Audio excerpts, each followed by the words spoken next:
The secret behind secret societies. Obviously, the secret behind secret societies is a secret that people don't want to spread abroad.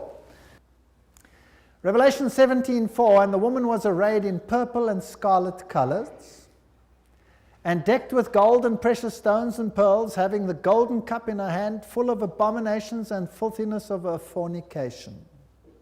There's only one church in the whole world that uses a woman with a cup, and that is the Roman Church. And here is Città del Vaticano, using the woman with the golden cup, and she is called Fides on all their documents. Fides. Now, what does that mean? Fides. Well, let's go to a Masonic source, a very good Masonic source, written by Albert G. Mackey, the Manual of the Lodge. Albert Mackey was a 33-degree Freemason. It'll become clear as we go through the lectures what this means. And he says, the right hand has in all ages been deemed an emblem of fidelity, and our ancient brethren worship deity under the name of Fides, or fidelity, which was sometimes represented by two right hands joined, and sometimes by two human figures holding each other by the right hand. Numa was the first who erected the altar to Fides, under which the name, the goddess of oaths and honesty, was worshipped. So it means honesty and fidelity, but it is also an image of a female deity. Now, Revelation 17 verse 5 calls this institution the Mother of Prostitutes. In Revelation 18 verse 7, she says, I sit as queen, I am not a widow, and I will never mourn. So she might have lost some children during the Reformation, but she's going to get them back.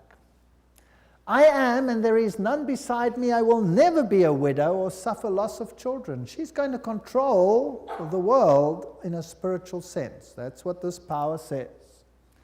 Now, it's interesting that the Vatican has just recently, September 5, 2000, issued this encyclical, Dominus Iesus, where she says, other churches are no sisters of ours, the Vatican insists. It must always be clear that the one holy Catholic and Apostolic Universal Church is not the sister, but the mother of all the churches. Cardinal Ratzinger said that. He's the head of the Inquisition. They don't call themselves the Inquisition anymore. They call themselves the Congregation for Doctrine and Faith. But it's the same thing. It's even in the same building. Now, she is not the mother. She is not the sister, but the mother of all the churches. That means all the other churches are subject to her, right or wrong. That's what she says. Now in Revelation 13 verse 1 and 2, speaking about the same power, it says, and the dragon gave him his power and his seat and great authority. Now that's a very, wow, statement. The dragon gave him the power? In other words, this power comes from another source. Now doesn't Catholicism preach Christianity? Yes, it does. Doesn't it preach Jesus Christ as the Savior of the world? Yes, it does. But it also preaches mediation through other mechanisms and through the church. Now, it is interesting that in secret societies there are always two doctrines. One for the initiated and one for the goyim, the uninitiated. And the Knights Templars had two doctrines. The one was the inside esoteric occult doctrine, and the other one was the exoteric, the one to the outside, and that was Catholicism. So the masses received a religion which the insiders turned on its head. Amongst occult insiders, Lucifer is the true Son of God. Jesus is a second son who was defeated by the first one who had been thrown out. So Lucifer is the true luminary, the victor in the battle, and will be the one who will be worshipped at the end of time. That is occult doctrine. That's always been the doctrine of the Kabbalah, the Kabbalist doctrine, and it has been the doctrine of Gnosticism. But of course, It's not what the Bible teaches, but then Catholicism doesn't teach what the Bible teaches either. Revelation 17, verses 12 to 14, talks about 10 horns you saw are 10 kings who have not yet received a kingdom, but who for 1 hour will receive authority as kings along with the beast. They have one purpose and will give their power and authority to the beast. And they will make war against the Lamb, but the Lamb will overcome them because he's Lord of lords and King of kings, and with him will be his called, chosen, and faithful followers. Now we're going to deal with the whole chapter of Revelation 17 at a later stage. But the kings of the world, here represented by these 10, will give their power to the system, just like in the Middle Ages, and enforce the doctrines on an entire world. Very interesting. This will be this beast from the bottomless pit. Now, Gary H. Carr, in his work En route to global occupation, puts it this way. He says there were the ancient mystery religions which come from Babylon, and they were pantheistic, of course, which means God is in nature, God is in everything, which in effect makes us God then too. This was inculcated in Kabbalism, was taken over in the Christian era in what is called Gnosticism, and the Knights Templars were the inner secret core that had the ancient knowledge of the mystics. This was carried further through Rosicrucianism, Freemasonry, and the Illuminati, which, according to Gary Carr, controls Marxism, American European secret societies and political societies, international banking, and the World Council of Churches. Now that sounds very strange. Is the World Council of Churches controlled by Freemasonry? We'll have to look into that in some detail. Then, of course, you have the entire New Age movement, the Theosophical societies, the many cults, and all these things are all controlled by this mechanism to make null and void the doctrine of salvation in Christ alone. That will be the final battle. And in order to achieve this, this woman has concealed herself and has hid herself in a garb of Christianity, and people receive the Goyim doctrine and do not know what the inner core doctrine is. That is quite something. Well, if we look at 1 Chronicles 16, verse 26, for all the gods of the people are idols, but the Lord made the heavens, tells us that idolatry is quite something that's rife on the earth. And Nimrod, the Lord of heaven, Tammuz, the pagan Messiah, and Semiramis, the Queen of heaven, these find their origin in Babylon. And if you go through all the religions that were propagated in Lebanon, Phoenicia, Babylon, Assyria, Greece, Rome, Egypt, India, China, Mexico, Scandinavia, you have only this same picture under different names: Baal, Tammuz, Ashtoreth, El, Bacchus, Astarte, Belus, Tammuz, Rhea, Ishtar, Ninus, Hercules, Beltis, etc., etc. In Egypt, Ra, Osiris or Horus, Isis, Hathor, India, Vishnu, Krishna, Isi or Devaki, and so on and so on. Now, Romanism, the Roman Church, has taken this Trinity and made it Father, Mother, Child, which means that they must elevate the female to the point of deity. And we'll see how they did that and how they are doing that with the sanction of the Pope. So the true Trinity and the Roman Catholic Trinity are two different things. For the Goyim, it's Father, Son, and Holy Spirit. For the inner circle, it's Father, Mother, Child, which is none other than Baal, Tammuz, and Ashtoreth, if you want to take it back to those times. Jupiter is the god who is worshipped under Petrus, the rock. And Ubi Petri, where Peter is, there is the church. So here's another rock which takes the place of the true rock.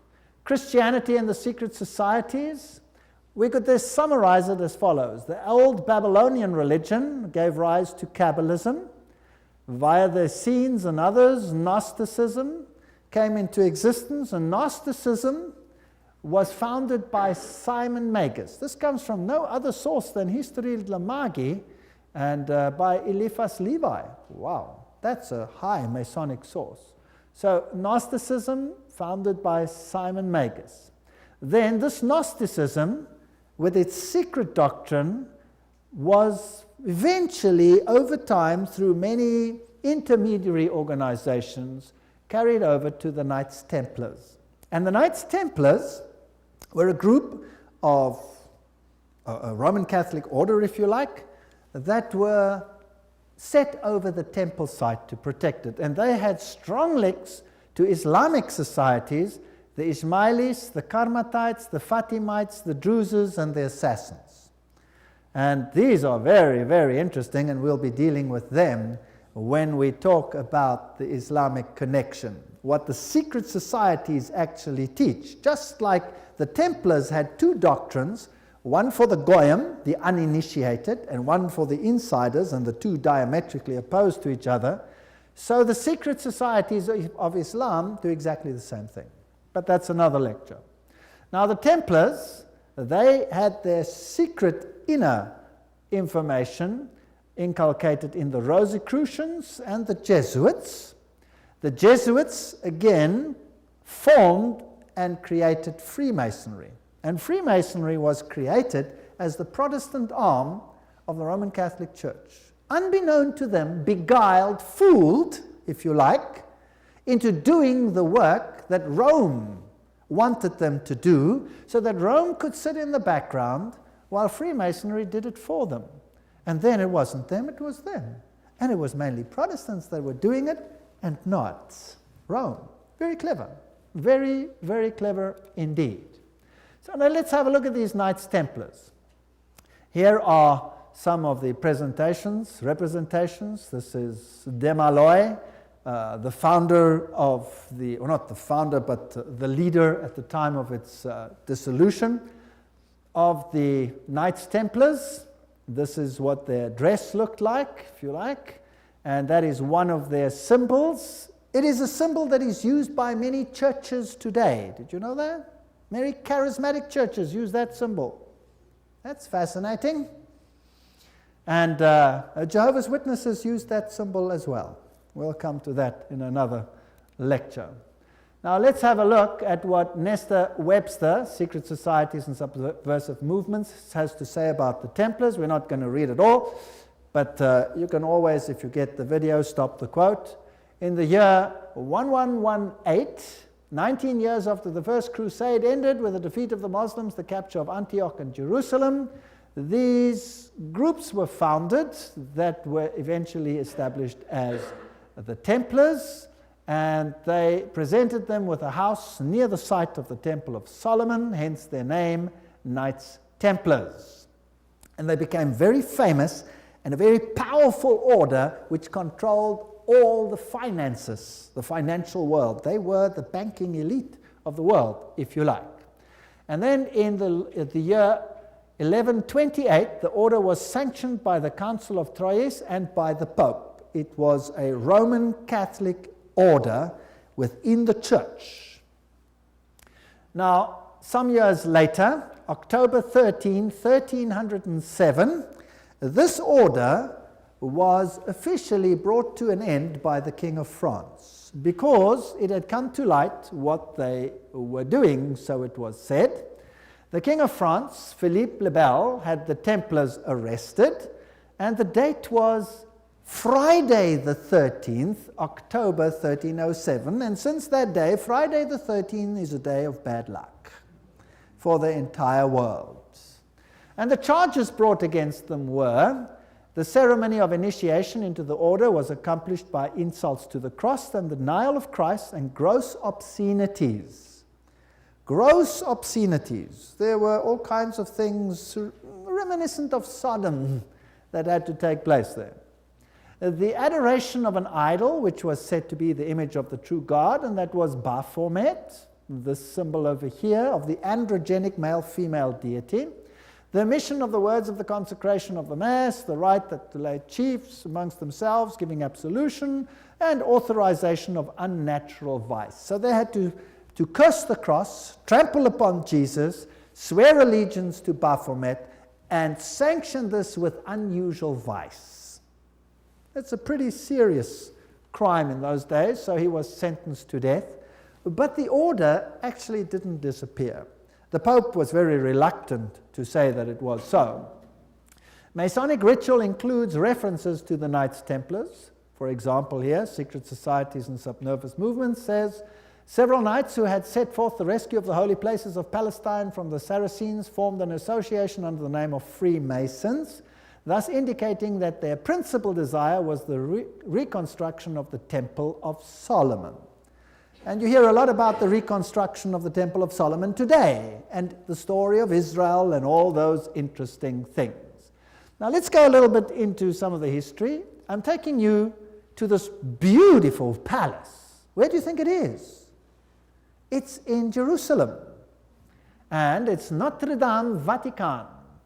And this is where the Pope has his representation in Jerusalem. It's a palace for a king. There's the Vatican flag flying outside, and there's even a whole lane where you have some interesting papal artifacts. Now in Jerusalem, I went to look up the site of the Knights, and here is the Knights Palace, the Latin Patriarchate. This is where the Knights Templars originally had a site, and the Knights of the Papacy now control this area. This is their symbol that they use. That is also the Knight's shield, which is used by many religions today. The Rema Church uses that symbol, for example. These are the eternal warriors. That is the symbol that they use. There they are they kiss the Pope or the Patriarch's ring. They are knighted just like knights, and they knight highly prominent bankers and individuals such as that. Inside this church, you have, of course, the statue of Jupiter as Peter. Notice that the foot is well kissed. And I didn't want to kiss the foot, so I just stood there. And it is a very important church because both Pope Paul VI and Pope John Paul II visited this church, which is, of course, highly symbolic, and there are the plaques. And the Latin Patriarch, the Knights Palace. If you go inside, there's this interesting altar. And as you look at the altar, you'll see certain figures over here. This one over here is very interesting. Let me get it a little bit closer. And what do you see? You see the double-headed eagle, which is also the symbol that is used in Freemasonry. So there it is on the altar of the Knights. And what is there on this side? Two swords held like a compass. Fascinating. So there are many, many Masonic figures in here. The tail feathers and the feathers of the eagle, very reminiscent of what you have, for example, on the back of the dollar, and all those other interesting symbols of the circle with the triangle and the sun around it. And the inheritor of the Templar nuance are the Jesuits. Now the Jesuits, of course, are the ones who behind the scenes control many things. They were founded on the 15th of August, 1534 by Ignatius Loyola and were sanctioned by the Pope on the 27th of September, 1540. So they were created, as it were, to stand against the Reformation. They were designed to destroy the Reformation. Loyola wanted the order to be champions of Catholic unity, and of course submission to Christ's vicar, the Pope, was absolutely essential. Here you have the institution of Loyola's organization by the Pope on this particular day, and there are some interesting analogies which we will find here. Here, for example, there is considerable analogy between Masonic and Jesuitic degrees. And the Jesuits also tread down the shoe and bear the knee because Ignatius Loyola thus presented himself at Rome and asked for the confirmation of the order. Now, who existed first? Freemasons or the Jesuits? The Jesuits existed first, of course. They were to obey as a corps, stare a cadaver. The reconstitutions repeat 500 times that one must see Christ in the person of the general, and even if God gave you a dog, you must obey him as though he were Jesus Christ himself. Loyola's statue in a Jesuit retreat, Loyola in vision, the Society of Jesus constituted in the Chapel Notre Dame, Notre-Dame, 1534, now the Chapel of the Sacred Heart in Paris. Many, many occult incrustations, and this is the famous Jesuit oath that each Jesuit makes when he becomes a Jesuit. Now, it'll tell us something about the character of the Jesuits. There it says, I, and he fills in his name, in the presence of God and all the saints and all these things, swear that His Holiness the Pope is Christ's vice-regent and is the true and only head of the Catholic Universal Church, etc. It also says here that this power was given by the Savior, Jesus Christ. He has power to dispose heretical kings, princes, states, commonwealths, governments, all being illegal without his sacred confirmation, and that they may safely be destroyed. So a Jesuit swears that if a government is not subject to Rome, it can be what? Destroyed.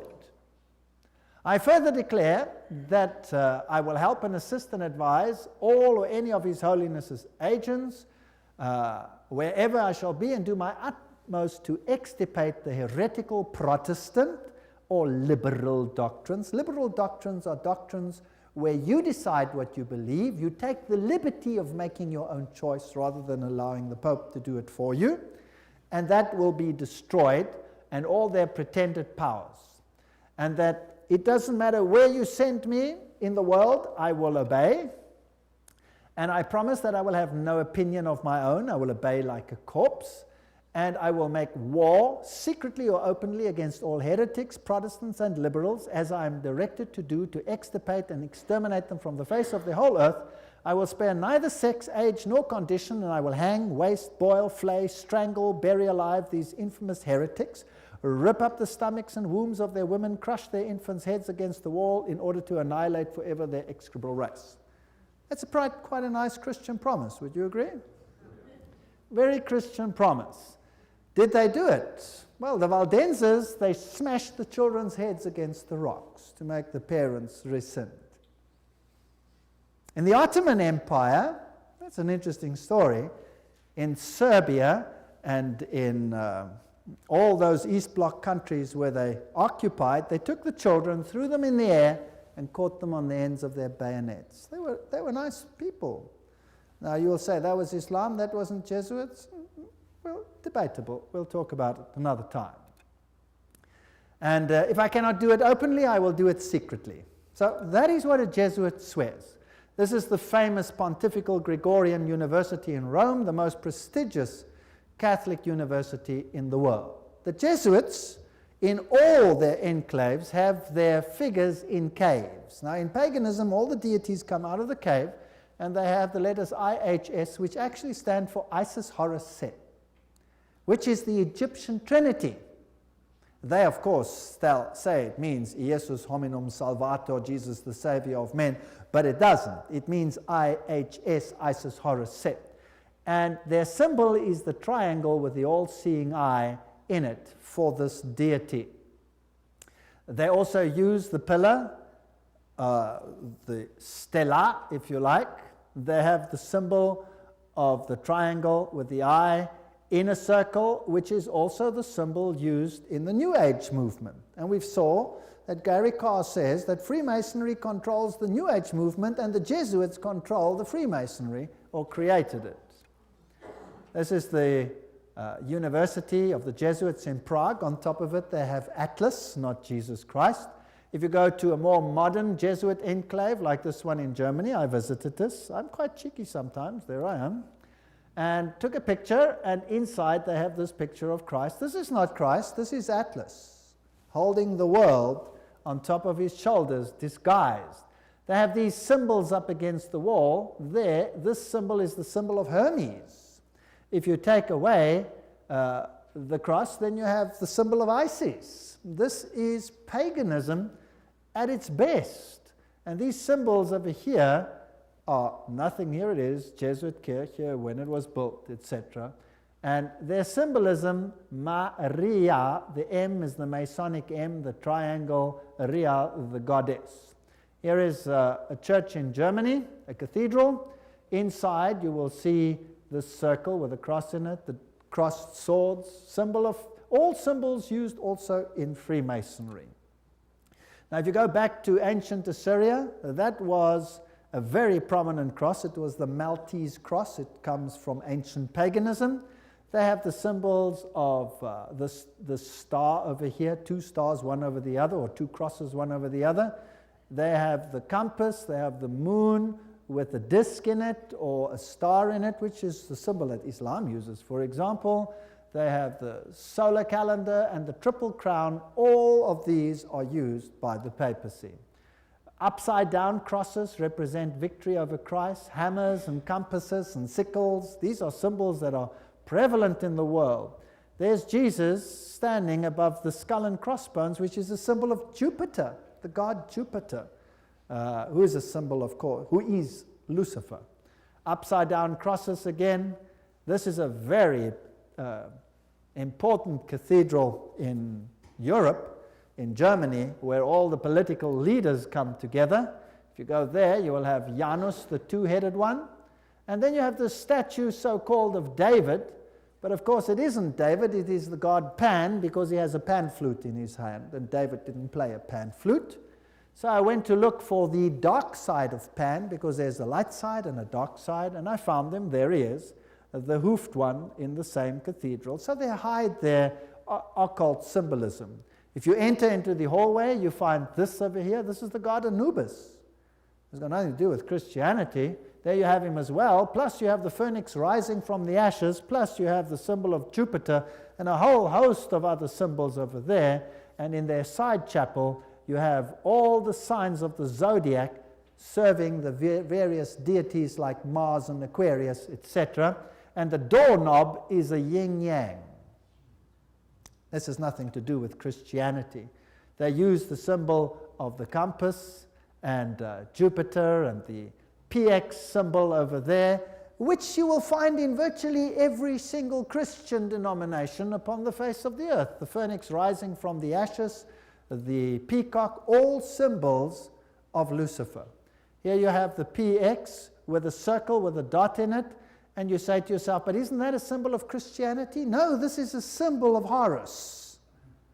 This has got nothing to do with Christianity. They use pine cones. Let's ask Albert Mackey, 33-degree Freemason, to tell us what the symbol means.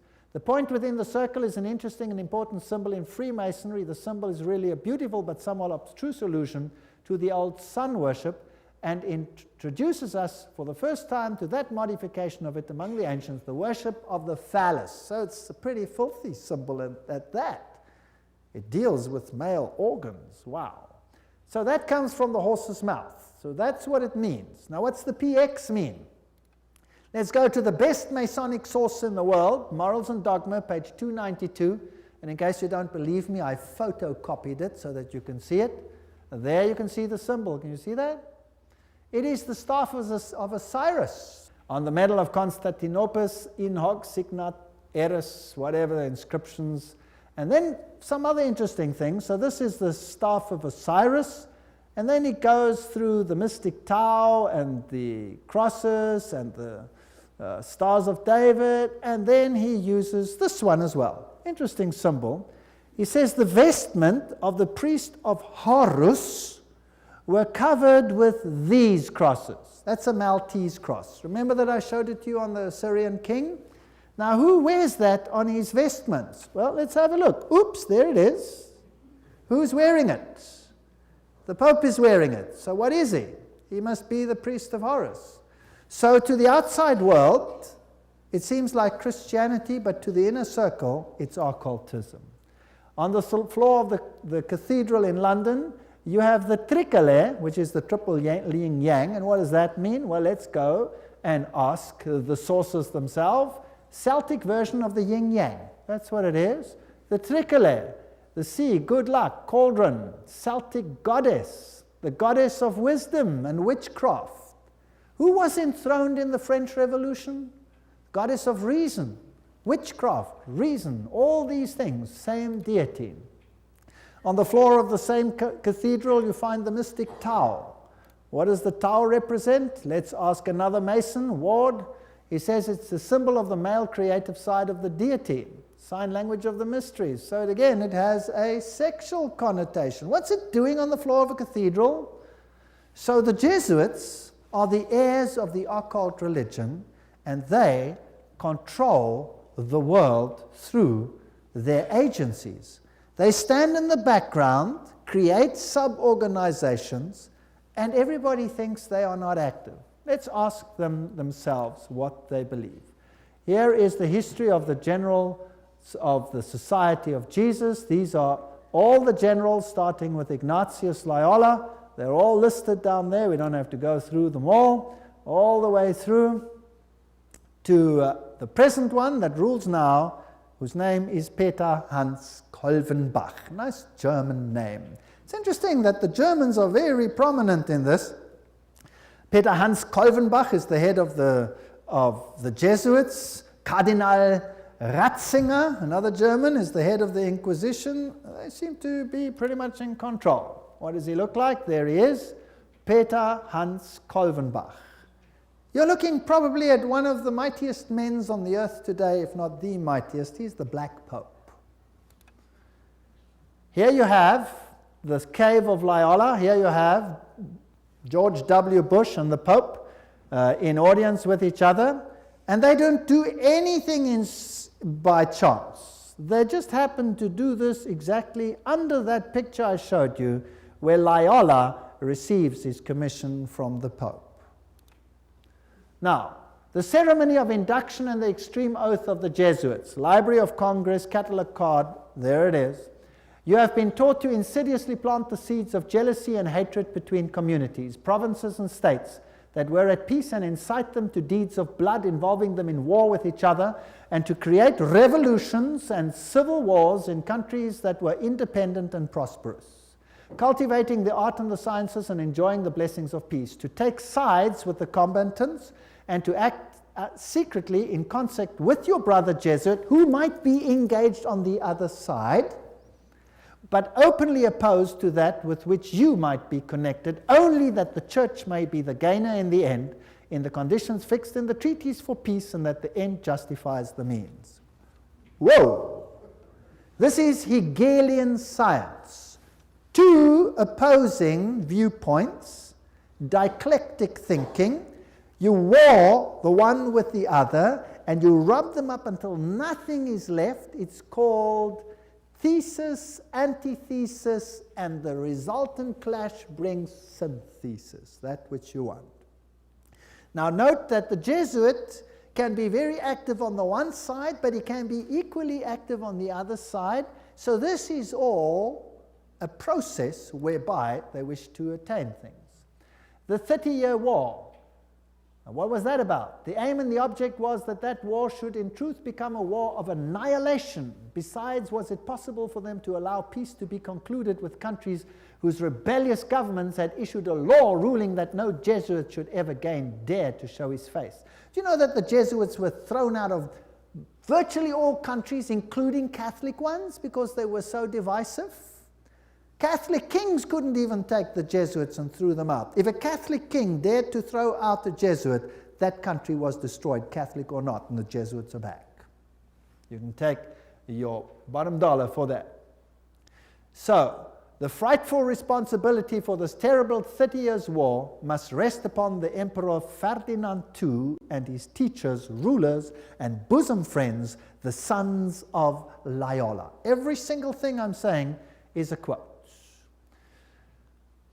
Popery, an enemy to civil religious liberty. In 1550, Pope Julius declared his claim to universal temporal political power, evidenced by a new coin he issued, its motto having read, "The nation and kingdom that will not serve me shall perish." Now please note that this is a Roman Catholic statement, that the nation and the kingdom that does not serve the papacy will perish. What does that mean in terms of Protestant countries then? Are they going to be in trouble, yes or no? I would say yes, they will be in trouble. Thomas Aquinas, the great philosopher of the Roman Catholic Church, said, "The Pope by divine right has spiritual and temporal power as supreme king of the world. The Pope of Rome, as head of the papal government, claims absolute sovereignty and supremacy over all the governments of the earth." All the governments. All these quotes are highly potent quotes. There is nothing mediocre in these quotes, and they come from the highest sources. The right of deposing kings is inherent in the supreme sovereignty which the popes as vice-regent of Christ exercise over all Christian nations. Cardinal Henry Manning, 1892, he was Archbishop of Westminster. So, he is in control of all nations of the world. Now, it's interesting that the Bible tells us that these words were put on the Christ's cross at the crucifixion. Jesus of Nazareth, the King of the Jews. You read that in John 19:19. But the Roman Catholic crucifix has the words "INRI" written on it. Now, if you look it up in Webster's dictionary, it means Jesus Nazarenos Rex Iuderum. But in the extreme oath of the Jesuits, "INRI" means something totally different. It means "Iustum necare reges impios," which means it is just to exterminate or annihilate impious or heretical kings, governments, or rulers. That's an interesting point. Now, another thing that they want to do is destroy Protestantism. We cherish at the bottom of our hearts this principle that whatever does not unite with us must be annihilated. And we hold ourselves ready to make, as soon as we shall have the means, an energetic application of these principles. Protestantism is already wearing out and sinking to decay. Yes, we are destined to insult its last agonies, to march over its broken skeleton and scattered bones. Oh, let us hasten this dissolution by our strong and united efforts. Then already, they wrote, Protestantism is becoming decomposed, and we are gaining men of note. This is extracts from The Secret Plan. Those are the worst of the Catholics, the Inquisitors, the Jesuits. They are simply the Romish army for the earthly sovereignty of the world in the future, with the Pontiff of Rome for emperor. Something like a universal serfdom with them as master is what is being planned. That's all they stand for. They don't even believe in God, perhaps, the brothers Karamazov.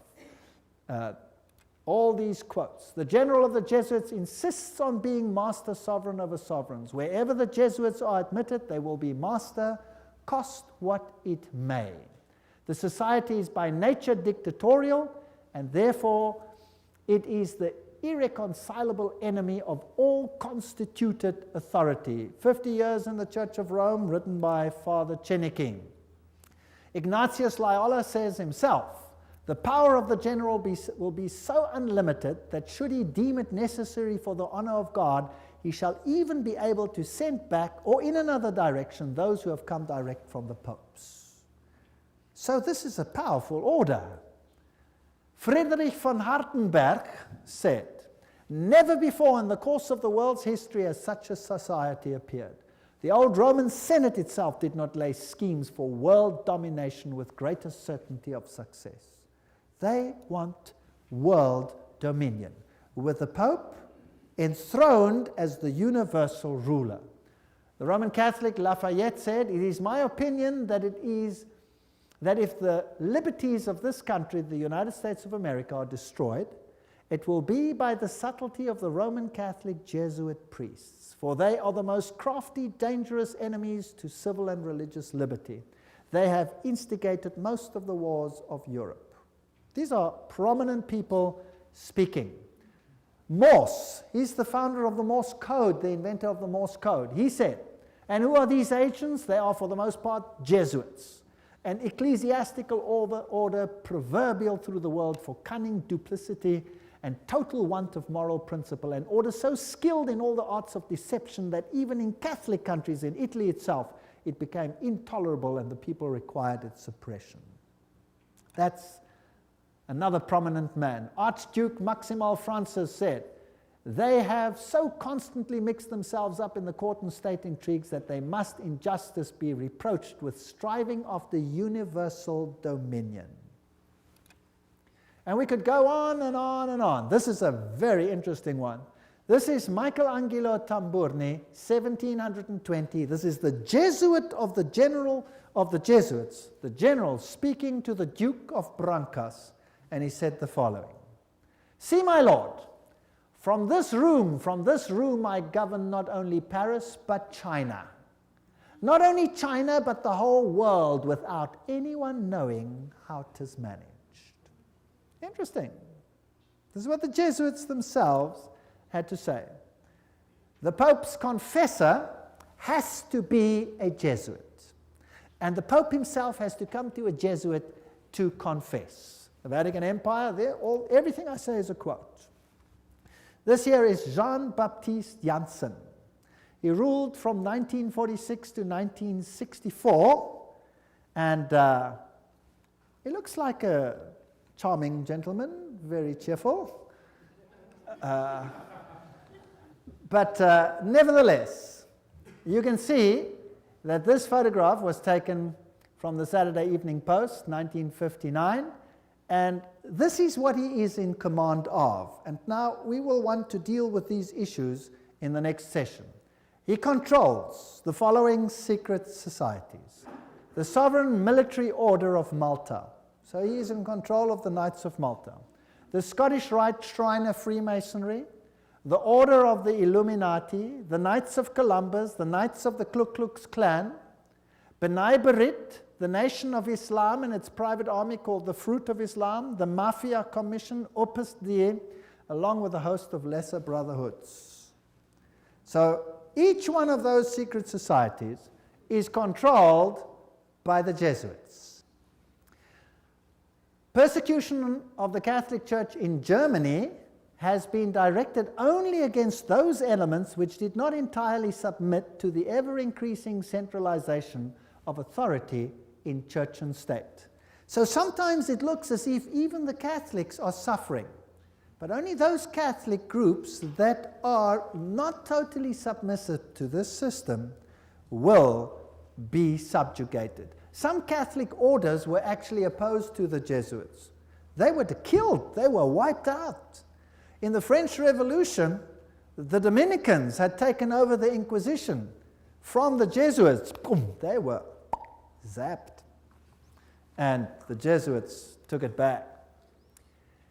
Its objective was, and is still, to destroy the effects of the Reformation and to re-establish the Holy Roman Empire of the German nation. A greater Germany, in other words, must be made again the center of a revived Holy Roman Empire. Leo H. Lehman, 1942, an American historian, said that. Isn't it fascinating that the Russian president, or a Russian president, let me put it that way, and many political leaders have given the assurance that Germany will once again play a greater role in the new Europe today? Isn't it also fascinating that it was a Jesuit priest, Father Stempfler, and not Hitler, who wrote Mein Kampf? In fact, you can read it on Mein Kampf itself. Now, the SS used this symbol of the skull and crossbones. What was that a symbol of? Do you remember? It was the symbol of Jupiter, the god Jupiter, the god of death. It's also the symbol of Osiris, who was the god of death. Anubis is just another form of Osiris. He is the god of death. He's the god of the dead. But Jesus says, I am the God of the living. I am not the God of the dead. I'd rather serve the God of the living. The SS was organized by Himmler according to Jesuit Order principles. The rules of service, spiritual exercises prescribed by Ignatius Loyola constituted a model which Himmler strove carefully to copy. Absolute obedience was the supreme rule. Every order had to be executed without comment. Every single statement is being read from a reputable source. Again, in that wonderful book, The Great Controversy, we get an idea of the Jesuits. Throughout Christendom, Protestantism was menaced by formidable foes. The first triumphs of the Reformation passed, Rome summoned new forces hoping to accomplish its destruction. At this time, the order of the Jesuits was created. Notice what this quote says. The most cruel, unscrupulous, and powerful of all the champions of popery. Cut off from every earthly tie and human interest, dead to the claims of natural affection, reason, and conscience, wholly silenced, they knew no rule, no tie, but that to their order, and no duty but to extend its power. We don't have to read the whole quote. But they made it their business to destroy Protestantism. The Jesuit order therefore stands before us as the embodiment of a system which aims at temporal political domination, and that over the whole world. You will say to me, surely China will not be subject? Well, we already read a quote by the Jesuit general himself where he says he controls China. Who controls communism? The Jesuits created it, and therefore they controlled it. They practiced it in their South American examples where they practiced it before they instituted it. Very interesting. This is Count von Hernsbruch, 1911, German noble and ex-Jesuit, who says this very thing. At what then do the Jesuits aim? According to them, they seek the greater glory of God, but if you examine the facts, you will find they aim at universal dominion alone. It is they who rule the world. One quote after the other. Moreover, the Pope has thousands of secret agents worldwide. They include the Jesuits, the Knights of Columbus, the Knights of Malta, Opus Dei, and others. The Vatican's intelligence service and its field resources are second to none. Even Dave Hunt, American Baptist historian, says that. So, let's have a look at some of these institutions. Let's have a look at Freemasons.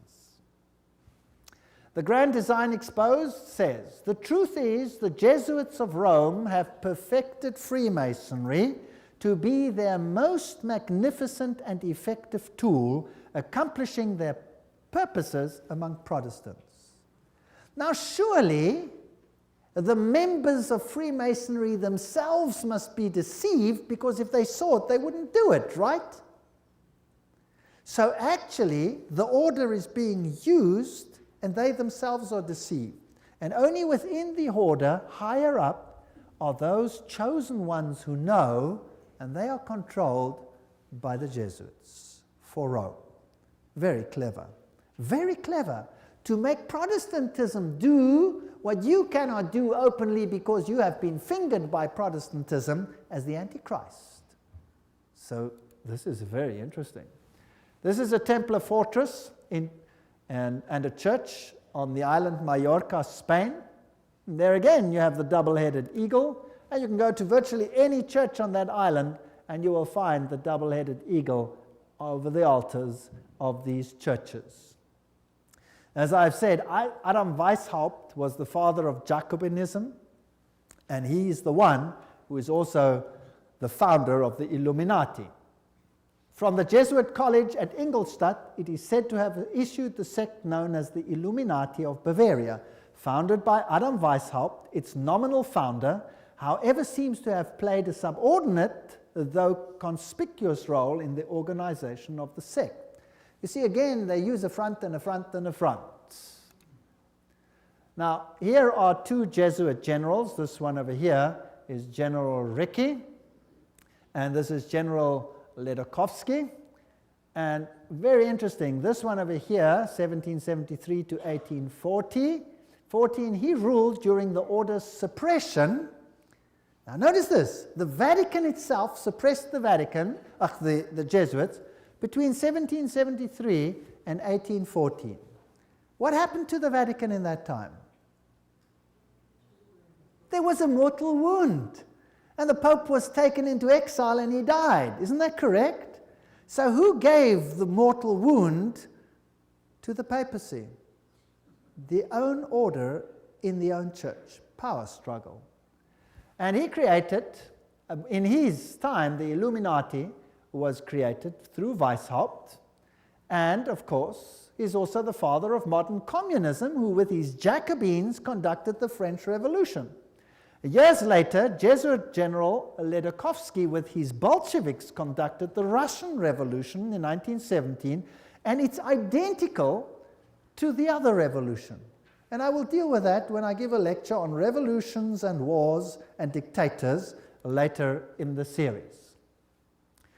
France's greatest authority on the Jesuits, Edmond Paris, said, "The Russian Revolution, by eliminating the Tsar, protector of the Orthodox Church, had it not decapitated the great rival and helped the penetration of the Roman Church, we must strike while the iron is hot. The famous Russicum, Russian College of Rome, is created in 1929, and its clandestine missionaries will take the good news to its schismatic country. 1 century after their expulsion by Tsar Alexander I, the Jesuits will again undertake the conquest of the Slav world." And did the poor Slavic world suffer? They were slaughtered by the millions. History will show what happened there when Stalin, probably one of the greatest mass murderers of all time, did his thing. Frederick the Great, so-called, of Prussia, caused the high degrees of Masonic constitutions of the ancient rite to be revived, and he himself wrote the constitutions under the guide of the Jesuit general. Encyclopedia of Freemasonry, Albert G. Mackey says that himself. Very interesting. And now notice this. This is a source that's unbelievable. This is Isis Unveiled by Blavatsky herself, the author of Secret Doctrine. She says that the rites are the offspring of the sons of Ignatius Loyola. The Scottish Rite and all of these worked under the instructions from the general of the Jesuits. So who controls Freemasonry? The Jesuits, there's no doubt about it. Here, we have confirmed the induction of the Knights Templar Mason into the councils of the said order of knighthood, and hoping and confiding that he will ever be so demean himself as to conduct to the glory of IHS, the most holy and almighty God, and to the honor of the mark we do recommend. There's a ritual in Freemasonry which is totally Jesuit. So the Jesuits control Freemasonry. Here's a Freemason temple, if you like. It's in Oklahoma. There is IHS. This is a Freemason temple. It's a lodge. There is IHS in it. There are still old ladies, male and female, about the country who will tell you with grim gravity that if you trace up Masonry through all its orders till you come to the grand tip-top head Mason of the world, you will discover that the dread individual and the chief of the Society of Jesus are one and the same person. James Patron, American historian. There are many that say these things. Knights of Malta. The Freemasons are in the foreground, while the Jesuits and the Knights of Malta are in the background. The Jesuits control even the Knights of Malta. Now, who are they? Well, they are headquartered in Rome, these knights. They used to be on an island, but besides that, they used to be a military order. They are still a military order. They are knights. They control the banking of the world, the industry of military complexes of the world. They oversee Chase Manhattan Bank with all its branches. They rule all the intelligence communities, the KGB, the CIA, and all of these things to restore the Dark Ages. Everything I'm saying is a quote. I'm saying nothing. Don't accuse me of saying anything. I'm just reading. Who are they? Well, here's the head of the Knights of Malta at the moment in America. This, well, he's dead now. This is Francis Joseph Cardinal Spellman, Cardinals of New York. And their headquarters is St. Patrick's Cathedral, the diocese of the Archbishop of New York. There are the various ones. Here's Terence Cardinal Cook. Then was Cardinal O'Connor, and currently Cardinal Archbishop of New York, Edward M. Egan. Now let's have a look who the members of the Knights of Malta are. That should be interesting. Some past, some present. General Alavena, George Anderson, Angleton, Azru, Bertie, Bobs, Bonaparte. Does that name ring a bell? Borges, Bradley, Brady, Pat Buchanan. Does that name ring a bell? James Buckley, Prescott Bush, does that ring a bell? Frank Capra, William Casey, does that ring a bell? CIA, Cisnero, Cooks, Coughlin, Loach, Giscard d'Estaing, does that ring a bell?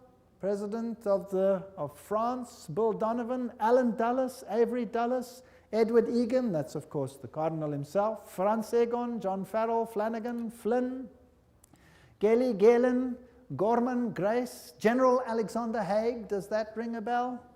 Otto von Habsburg, wow. Conrad Hilton, Heinrich Himmler, he was at Knights of Malta. J. Edgar Hoover, FBI, CIA fame. Joseph Kennedy, Ted Kennedy, Larkin, Lehman, Lorenzo, Luce, Henry Luce, founder of all the great magazines and Time magazine and all of them. Great publishing magnate, MacDonald, Manhattan, you name them, all of them. O'Neill, Otis, Franz von Papen, the legate who worked with Adolf Hitler, Perón, Rocco. The list goes on and on and on. Frank Shakespeare, Martin Shea, even Frank Sinatra was a Knight of Malta for interest's sake. So there are prominent men who are Knights of Malta. Now what about the Knights of Columbus? The founder of the Knights of Columbus is Father Michael McGivney. He lived a very short time, then he died. He was very young. He died at the age of 38. There is their emblem, and this is their official home webpage. You can just take it straight off, and you can see something fascinating. What is that? Hello? Do you remember what it is? A little bundle of rods that you also found in the French Revolution right there in the Manifest of Human Rights. What is it? Fasciae. And they've got a wreath around them. What does that mean? All power in one man. Who will that man be? Who do the Knights Columbus, founded by a Roman Catholic priest, want to see the power vested in? The Pope, of course. The Knights of Columbus, founded at New Haven, Connecticut, 1882. Then it was already considered 300,000 strong. Only Roman Catholics are eligible. It is initiative to service in 4 degrees. It's the heart and soul of politics. You cannot get into politics if you don't have the stamp of approval of these guys. The fact is well known to political machines and non-Catholic politicians whose candidates must receive the approval of Rome and the Knights before they dare nominate them for either dog pound or presidency. The Knights of Columbus' principal business is politics, a Jesuitical politics. Menace to the Nations, Jeremiah Crowley, is the quote. These are serious accusations. There they are, with their fasciae, which will become clearer as we go on, and we can see where we are heading. For today, Rome considers listen to this. Today, Rome considers the fascist regime the nearest to its dogmas and interests. We have not merely the Reverend Jesuit Father Coughlin praising Mussolini's Italy as a Christian democracy, but their official magazine, which is Civiltà Cattolica, this is the official Jesuit magazine, says, this is the house organ of the Jesuits, says, fascism is the regime that corresponds most closely to the concepts of the Church of Rome. This is scary.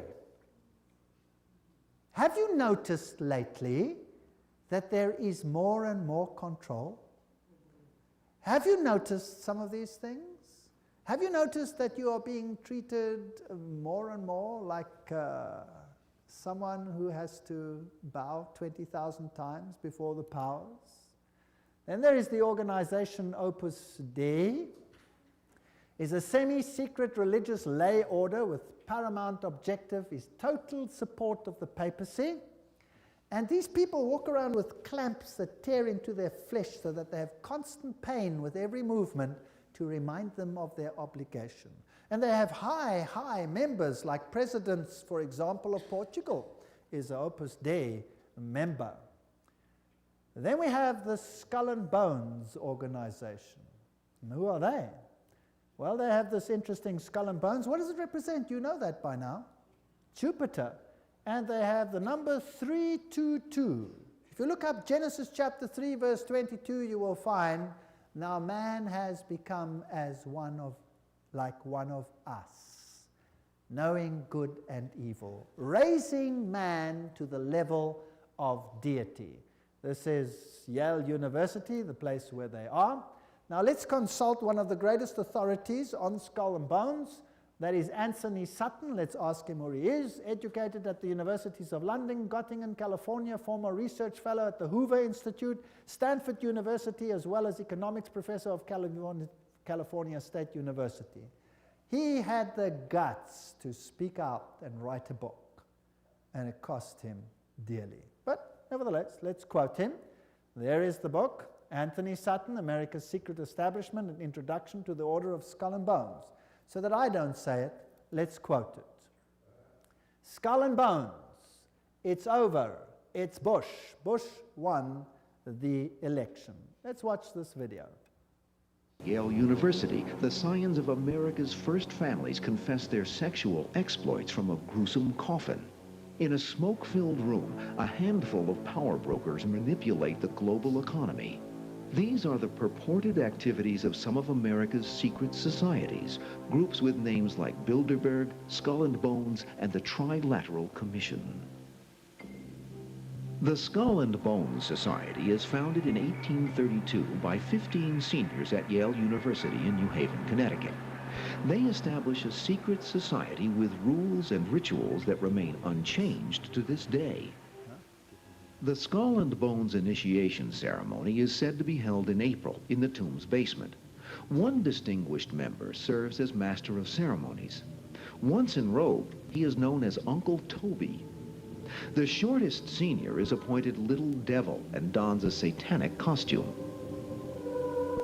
A bonesman with a deep voice is dressed as Don Quixote. Another is dressed as the college's founder, Elihu Yale. Still another is given papal vestments. It would all be funny if it weren't for the fact that among the former bonesmen are 3 presidents: William Howard Taft, George Bush, George W. Bush, numerous senators and ambassadors, industrialists like William Whitney, CIA agents, State Department officials, and publishing magnate Henry Luce. Absolute secrecy is also required. In his 1999 autobiography, George W. Bush devotes just one sentence to his membership in Skull and Bones. Quote, "My senior year, I joined Skull and Bones, a secret society so secret, I can't say anything more." The secrecy, according to some researchers, is there to protect the fact that Skull and Bones funnels its initiates into positions of power and influence. The best-known bonesman is ex-President George Bush, who, according to tradition, is supposed to avoid admitting he's a member. Mr. President, are you a member of Skull and Bones?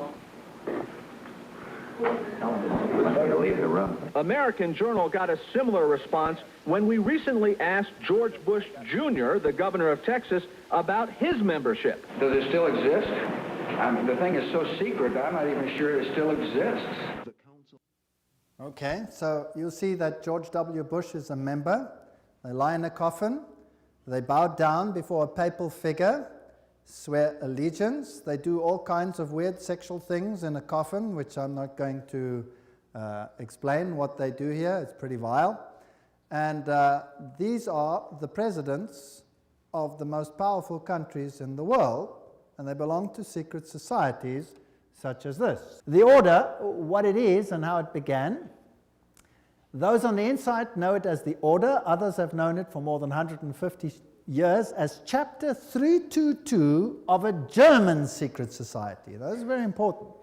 In fact, this was discovered when they broke in and stole some of the papers at that institution.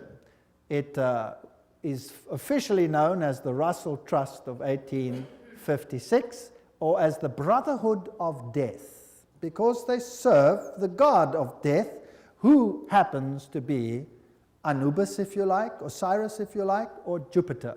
The American chapter of the German Order was founded in 1833 at Yale University by General William Huntington Russell. And Taft, the only man to be both President and Chief Justice of the United States. Interesting. Now, the German Order, what does this actually mean? The Illuminati had its origin at the University of Ingolstadt, and recruits were from the student Inkorps. Of course, they had to be students with high connections, you know, sons of very high insiders. The order had its origin in Yale in 1833, but Skull and Bones is a chapter of a German secret society. So, which organization does it represent? Active members have enough influence to push their sons and relatives into the order, and there's significant intermarriage amongst the families, and they fall into major categories, two major categories. We find the old line, American families, second, families who occupy great wealth. When he's initiated into the order, he says, tonight he will die to the world and be born again into the order, as he will henceforth refer to it. The order is a world unto itself, in which he will have a new name, and 14 new blood brothers also with new names. Now, there's also a British chapter which was established at Oxford University and All Souls College, and the British element is called the Group. So the Skull and Bones is not the only one. You have the Group, and then you have a European order as well. So the Group links to the Jewish equivalent through the Rothschilds, the Inner Circle, and so there is a worldwide secret organization which has the highest individual in industry, government, all facets of life. And they actually are the most prominent rulers in the world today. And if they are a chapter of a German society, then they are the Illuminati. And George W. Bush said that there are 1,000 points of light illuminating the world at the moment. It's interesting that the order writes many constitutions. The members write constitutions. For example, Archibald MacLeish, who is a member of Skull and Bones, or was, he wrote the Constitution of UNESCO. Now, we're going to have to deal with UNESCO and find out what it's about. Churches, the Union Theological Seminary is under the control of Skull and Bones. A very interesting seminary. We'll deal with these in more detail in another lecture. Major establishment of law firms, communications and industry, the Federal Reserve, and all of these are controlled by the order. This is how Chapter 322 operates. There's a central inner core. Notice that this is actually the all-seeing eye, the wedge of the eye, but that's something else. There's an inner core, there's an inner circle, there's an outer circle, there's an Atlantic Circle, the Bohemian Club, notice there, Bohemian Club, part of Skull and Bones, Pilgrim Society, Penumbra Order, Chapter 322 of the Order, the Trilateral Commission. That's how it's put together. You could basically put it this way: Council of Foreign Relations, United Nations, Bilderbergs, Club of Rome, Royal Institute of International Affairs, and the Trilateral Commission, with the Illuminati controlling everything on the inside, forming basically the round table. Now, you saw that the Bohemian Club is part and parcel of the issue. Now, what is this Bohemian Club? Well, here's the Bohemian Grove. The August 2, 1982 edition of Newsweek reported, this is just another quote, the world's most prestigious summer camp, the Bohemian Grove, is now in session 75 miles north of San Francisco. It's in a forest. It's a fortress. But strangely, even fortresses can be breached, and one enterprising journalist managed to sneak in. The fiercely guarded 2,000-acre retreat is the country's extension of San Francisco's all-male, ultra-exclusive Bohemian Club, to which every Republican president since Herbert Hoover have belonged. This is just a quote. This is the Bohemian Grove ceremony, which was photographed or videotaped, very darkly, of course, very secretly, by one journalist, which caused a major furor. Now, you can see very little in this light, so I'll explain to you what's happening there. In this forest, the men appear naked. Naked. They have to walk around naked. In fact, some members have left the society because they're tired of walking around naked. Now imagine every president of the United States has been a member of the Bohemian Grove. And just imagine. The priests are dressed in vestments, papal vestments, and they pay homage to an owl because the owl sees in darkness. It has illumination. There are other rituals which I do not want to talk about that happen between all these naked men. And if you read your Bibles, you will find that those who worshipped in the groves were called the perverted ones.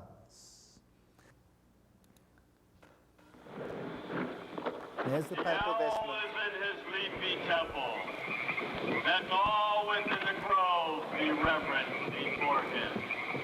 Lift up your heads, O ye trees, and be ye lifted up, ye everlasting spires. For behold, here is Bohemia's shrine, and holy are the pillars of this house. There's the owl. For beauty is eternal, and we bow to beauty everlasting. For lasting happiness, return to one alone, and she surrounds you now. Great nature, refuge of the weary heart. We bow to one alone, great nature. She is ever faithful. Other friends may fail, so must ye come as children. Little children that believe nor ever doubt her beauty and her faith. Bohemians and priests, our funeral pyre awaits the corpse of care. Prince of all mortal wisdom, Owl of Bohemia, we beseech thee, grant us thy counsel. Owl of Bohemia, grant us thy counsel.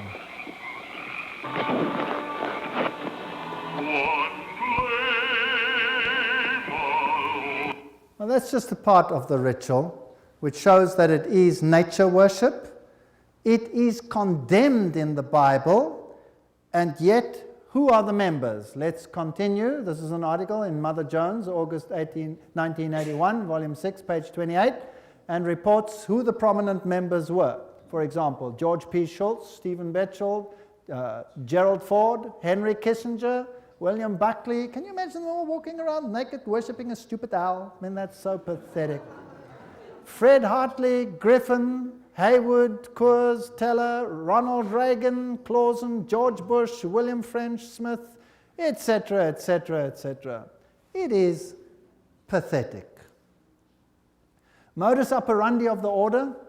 The activities of the order are directed towards changing our society, changing the world, to bring about a new world order. This will be a planned order with heavily restricted individual freedom. That's fascism. And I will show you the papal encyclicals that will make your hair stand on edge as to what is going to happen all over the world. And believe me, I live in a country where it's being implemented. And you can see it happening every single day. It is scary. But you don't have to be afraid if you know why it's happening. If you do not know why it is happening, you will despair, and there are thousands who are putting bullets through their head because they cannot tolerate it. 4,000 farmers driven off the land and murdered in my country alone. They lose everything, they lose hope, they put bullets through their heads, they wipe out their entire families because it's better for them to die than to live with it. And you know what? You give a lecture like this and you show what's behind it and why it's behind it, and guess what? They get hope. Because they see it's not just them and not something they don't understand. Once they start understanding the bigger picture, they gain hope.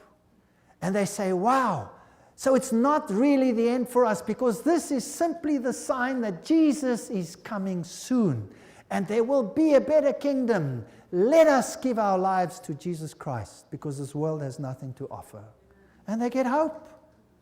No constitutional protection if you go against it. They control education. I'll show you how in the lectures. Money, law, politics, economy, history, psychology, philanthropy, medicine, religion, media. There is nothing that they do not control.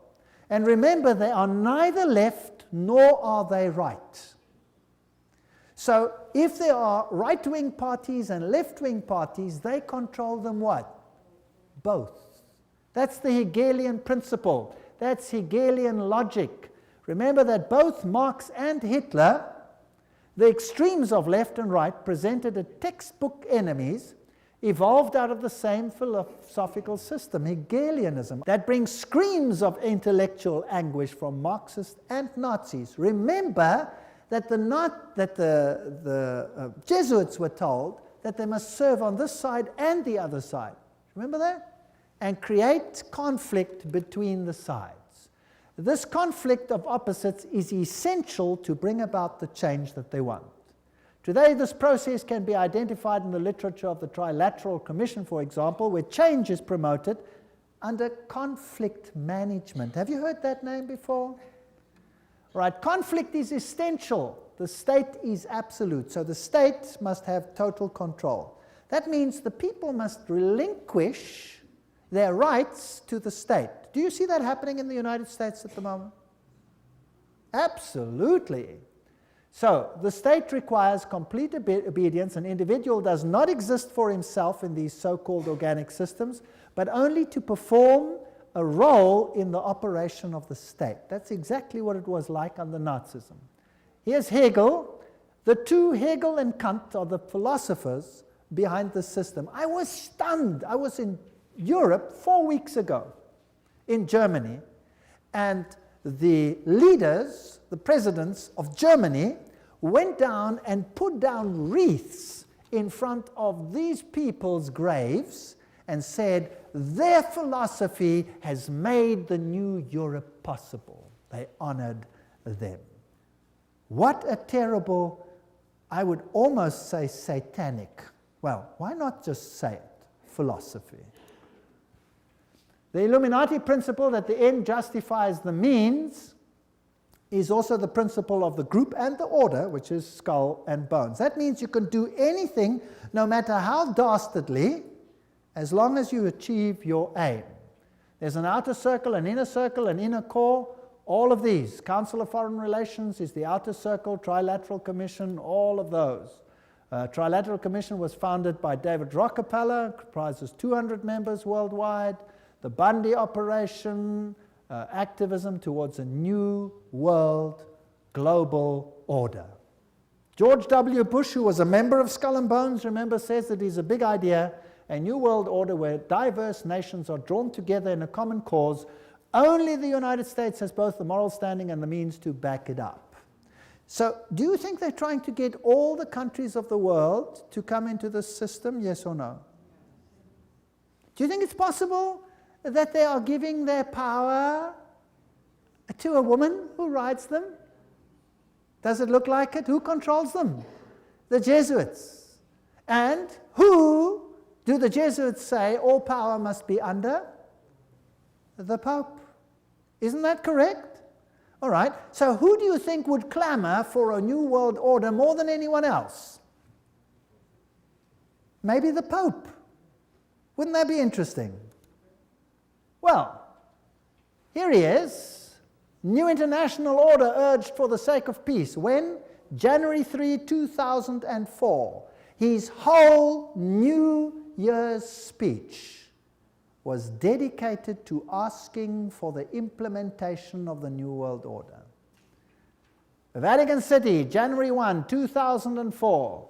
John Paul II started the new year by insisting that peace is possible and thus a duty, and he called for a new international order.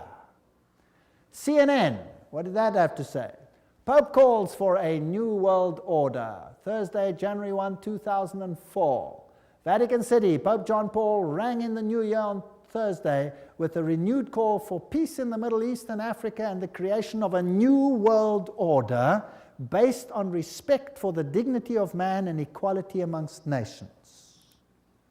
What did he say? This year, Pope John Paul directed his thoughts to the continuing conflict around the globe, but he stressed that to bring about peace, there needs to be a new respect for international law and the creation of a new international order based on the goals of the United Nations. He called for an order that is able to give adequate solutions to today's problems based on the dignity of the human being, this is human rights, on an integral development of society, on solidarity amongst nations, rich and poor, on the sharing of resources and the extraordinary results of scientific and technical process. You know, sharing of resources, have you heard of that before? Well, there's another term for it. It's called redistribution of wealth. Have you heard of that before? Right, now let me redefine that for you. To redistribute wealth means to take the wealth from the one who has it and give it to one who has not got it. Is that correct? Now, if you do that, which nations of the world will be hardest hit? The Catholic ones or the Protestant ones? The Protestant ones are the rich nations. Everywhere you can draw a line. Now, I will show you in the lectures that come that there are encyclicals which define how the redistribution is to take place. And how it is happening and how the encyclical says it should take place is what I can see happening in my country without the government lifting a finger against it. It is defined by need, as we will see. Now, there's another word for taking from one who has and distributing it to someone who does not have. It's called theft. Stealing.